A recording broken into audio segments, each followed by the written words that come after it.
আপনি মডেল বানান পারেন? ইংরেজিতে মডেল বানান করতে পারবেন? আমি তো 2 পর্যন্ত পড়ালেখা করি। আপনি একটু আগে বলেছেন কি? বলেছি যে আমি তো কম পড়ালেখা করি, পড়ালেখা বেশি করেছি। মডেল এটা তো চুটকিতেই বানান হয়ে যায়, এই যে চুটকি দিলাম বানান হয়ে গেছে, এটা কোনো কথা বললেন? আচ্ছা, আপনি মিডিয়া ইন্ডাস্ট্রি বানান করেন তো? Media industry? হ্যাঁ, আমার মনে হচ্ছে যে আমি এখানে পড়ালেখা শিখতে আসছি। মানে মডেল হতে চান না? তো একটা মডেলের বিভিন্ন যোগ্যতার সাথে একটা শিক্ষাগত যোগ্যতাও আমার মনে হয় কিছুটা পরিমাণ থাকা উচিত।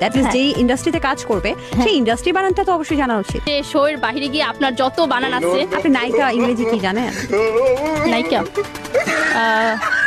নায়িকা ইংরেজি? ঢালিউডে এবার চরম টোলের শিকার হলো অপু বিশ্বাস। কিছুদিন আগে একটি ইন্টারভিউতে দেখা গিয়েছিল অপু বিশ্বাসকে একেবারে যাতা ইংলিশ বলতে। You just started your performance like me and Joy Chaudhary, whatever, any movie kind of song, any dialogues, whatever. Actually, Don't have? moment. Okay. Just you together, hello, for dance with it. I'm sorry. আর এবার উঠে এলো আরেক নায়িকা ঢালিউডের, যে নাকি ছোট পর্দায় কিছুদিন কাজ করেছে এবং ভাইরাল গার্ল সুমাইয়া, যে সাকিবের সঙ্গে মুভিও করতে চায়, প্লাস টিকটকার।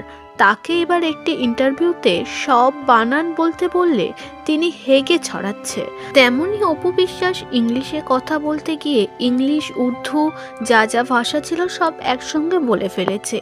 এই ভিডিও সামনে আসার পর অনেকেই বলেছে অপু তো প্রিন্সিপাল ইংলিশের, আর এই মেয়ে তো ইংলিশের টিচার।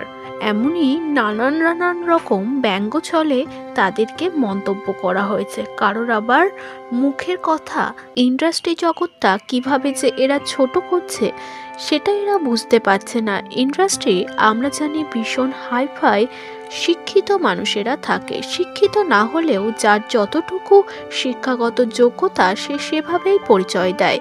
তবে ভুলভাল ইংলিশ বলে ভাইরাল হওয়ার কি আছে? এমনও নানান রকম কমেন্টে ভরে গিয়েছে তাদের কমেন্ট সেকশন।